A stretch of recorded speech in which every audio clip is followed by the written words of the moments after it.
construir otra teoría que no les ha dado.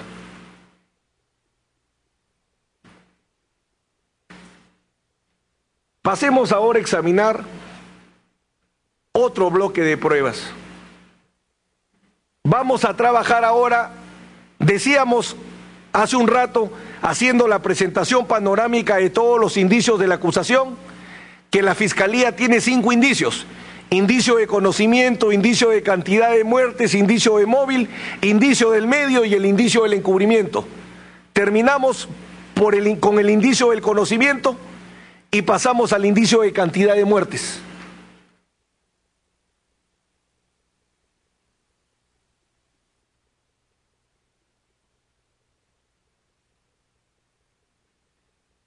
Para construir la Fiscalía el indicio de la cantidad de muertes, se han trabajado fundamentalmente con informes. Informe de la Comisión de la Verdad, los informes de Amnistía Internacional 1991, 1992 y 1993, el informe sobre la situación de los derechos humanos en el Perú de la OEA del 12 de marzo del 93 y el informe de la Defensoría del Pueblo número 55, la desaparición forzada de personas en el Perú, 1980-1996, de enero del 2002. Con este bloque de informes se ha pretendido construir el indicio de cantidad de muertos. Y esto básicamente no lo ha trabajado la Fiscalía, sino la parte civil. Este indicio de cantidad de muertos lo ha trabajado básicamente la parte civil, conforme aparece en la sesión de audiencia número 121 del 17 de noviembre del 2008. La parte civil alega que con el informe de la CB prueba lo siguiente, entre comillas: la política antisubversiva de guerra sucia, la estrategia de guerra sucia y el patrón sistemático de violación de derechos humanos. O sea, el informe de la CB o CBR, para quienes crean que reconcilió,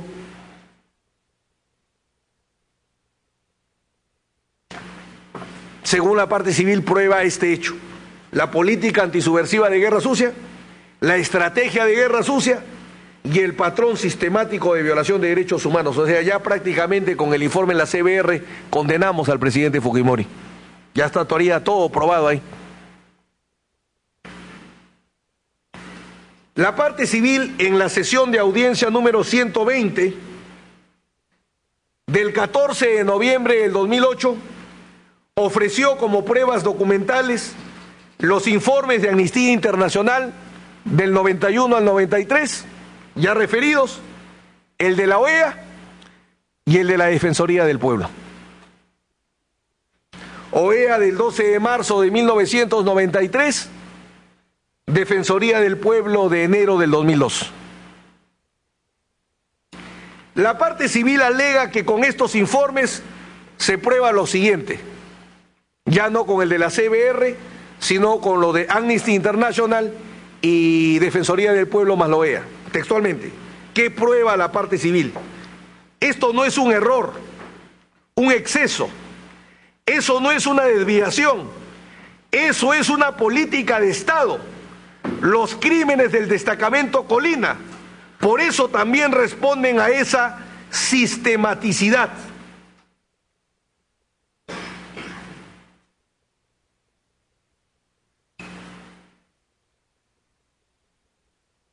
Los informes no son prueba directa, craso error de quien los ofrece.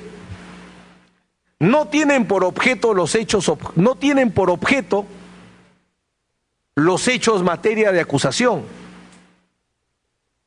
Por lo que, pese a la deficiencia técnica, podemos deducir que se está trabajando con prueba indirecta, con indicios. Y concretamente el indicio sería el siguiente: cantidad de muertos por ejecuciones extrajudiciales igual a política antiterrorista de guerra sucia. Lo estructuramos de la siguiente manera, para ser más claros. El hecho base que se extraería de todos los informes que acabamos de reseñar sería el siguiente. En los años 1991 y 1992 hubo una cantidad significativa de muertos por ejecuciones extrajudiciales en el Perú. Ese sería el hecho base. ¿Cuál sería el argumento probatorio que se extraería de ese hecho base? Según la parte civil, la causa de la cantidad de muertes por ejecuciones extrajudiciales solo pudo ser una política antiterrorista de guerra sucia. Tal cantidad de ejecuciones extrajudiciales solo pudo responder a una política de guerra sucia. ¿Y el hecho presunto cuál sería? Se deduce con facilidad. En el Perú, en los años 1991 y 1992, se ejecutó una política antisubversiva de guerra sucia. Aparentemente es claro. Hasta yo le daría la razón, pero tiene varios problemas, lamentablemente, para la acusación. En sentido lato, por ejemplo, Fiscalía y parte civil. Son 6 problemas. El informe de la Comisión de la Verdad ha sido incorporado al proceso a través de medio probatorio documental. Luego explicaré por qué eso es un problema. El segundo problema es que si el informe de la Comisión de la Verdad es un documento, se tiene que aplicar la regla de valoración de necesidad de prueba del contenido de los documentos con declaración de conocimiento. Si los informes son documentos, se tiene que aplicar la regla de valoración de los documentos. Y una regla de valoración es la necesidad de prueba del contenido de los documentos con declaración de conocimiento o documentos narrativos. Por eso la teoría de la prueba es muy importante. Tercer problema, no actuación del informe de la Defensoría del Pueblo. Se olvidaron de oralizarlo. No actuación del informe de la Defensoría del Pueblo. Cuarto problema, falta de conducencia de los informes para aprobar una política de gobierno. Quinto problema, insuficiencia probatoria del hecho base.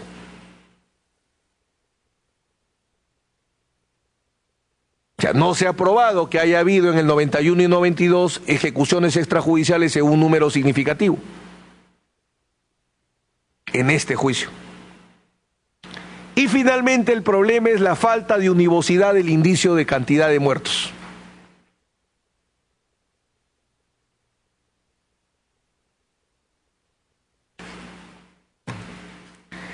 Empecemos con el primer problema. Los informes han sido incorporados al proceso como documentos. Todos los informes. Los informes de la CBR, los informes de Amnistía, el informe de la Defensoría y el informe de la OEA, todos han sido incorporados como documentos. Es necesario detenernos un momento en la naturaleza probatoria del informe.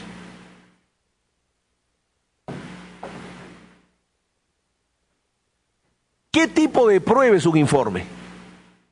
No es un tema pacífico en la doctrina.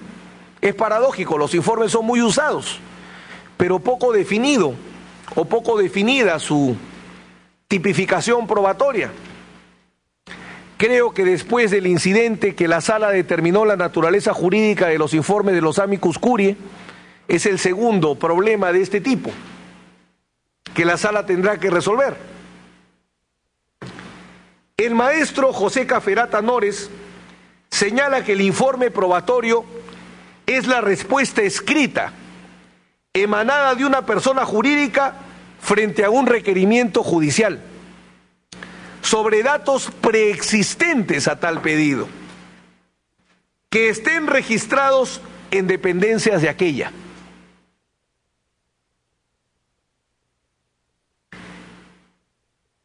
El autor argentino Eduardo Hauchen afirma que el informe es un medio de prueba que permite al tribunal obtener datos reservados, archivados, registrados en entidad de carácter público o privado.